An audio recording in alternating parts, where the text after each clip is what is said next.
Guys, welcome back. My son loves to make pancakes, so we gifted him with a pre-seasoned cast iron double burner reversible grill. That's a mouthful. But what is pre-seasoned cast iron? Well, pre-seasoning is the process of conditioning cast iron surfaces with oils as a means of providing additional protection from rusting.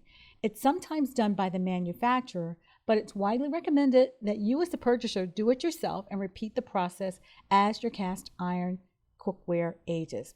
Well, how do I reseason my cast iron grill? So I reseasoned my cast iron grill because I really didn't know to what extent it had been seasoned by the manufacturer. So to reseason our grill, I followed these steps. Coat both sides of the grill with cooking oil. I used vegetable oil. Place the grill in the oven at 375 degrees. Use a cookie sheet on the rack below or cover the rack with aluminum foil to catch the oil drips. Believe me, oil will drip. Trust me. Bake for 1 hour. Remove from the oven and let it cool.